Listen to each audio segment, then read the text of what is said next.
1975 അടിയന്തരാവസ്ഥയിൽ ജയിലിൽ കിടന്ന ധീര പോരാളികൾക്ക് അഭിവാദ്യമർപ്പിച്ച് ബിജെപി ജില്ലാ കമ്മിറ്റി ചടങ്ങ് സംഘടിപ്പിച്ചു. ജില്ലാ കാര്യാലയത്തിൽ സംഘടിപ്പിച്ച യോഗം ബിജെപി സംസ്ഥാന വൈസ് പ്രസിഡന്റ് സി കൃഷ്ണകുമാർ ഉദ്ഘാടനം ചെയ്തു. ജനാധിപത്യ രീതിയിൽ നടന്ന ഒരു തെരഞ്ഞെടുപ്പിൽ ജനാധിപത്യത്തെ അട്ടിമറിക്കാൻ അന്ന് ഇന്ദിരാഗാന്ധിയുടെ നേതൃത്വത്തിലുള്ള കോൺഗ്രസ് അധികാരത്തെ ഉപയോഗിച്ചുകൊണ്ട് ഉദ്യോഗസ്ഥന്മാരെ ഉപയോഗിച്ചുകൊണ്ട് തെരഞ്ഞെടുപ്പിൽ വിജയിച്ചു.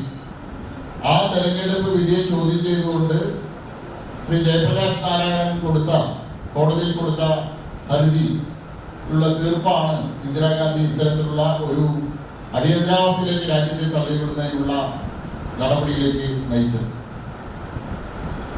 75 ജൂൺ 25 രാത്രി ഓൾ ഇന്ത്യ റേഡിയോയിലൂടെ അർദ്ധരാത്രി അടിയന്തരാവസ്ഥ പ്രഖ്യാപിക്കുന്നു.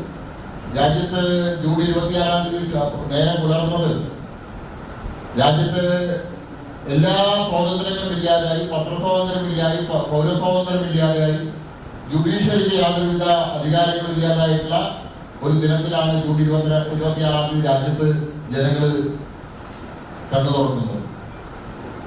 അടൽ ബിഹാരി വാജ്പേയിയും അതുപോലെ തന്നെ അദ്വാനിജിയും പോലെയുള്ള പ്രതിപക്ഷ നേതാക്കന്മാരെ മുഴുവൻ അറസ്റ്റ് ചെയ്തു. രാജ്യവ്യാപകമായിട്ട് എതിർശബ്ദം ഉയർത്തുന്ന ആളുകളെ മുഴുവൻ അറസ്റ്റ് ചെയ്തു. ഇന്ദിരാഗാന്ധി വിചാരിച്ചത് അടിയന്തരാവസ്ഥ പ്രഖ്യാപനത്തിലൂടെ ഇന്ദിരാഗാന്ധിക്കെതിരായിട്ട് രാജ്യവ്യാപകമായിട്ട് ഉയർന്നു വരുന്ന പ്രതിഷേധത്തെ വലിയ പ്രക്ഷോഭങ്ങൾ അടിച്ചമർത്താനാണ് വിചാരിച്ചത്.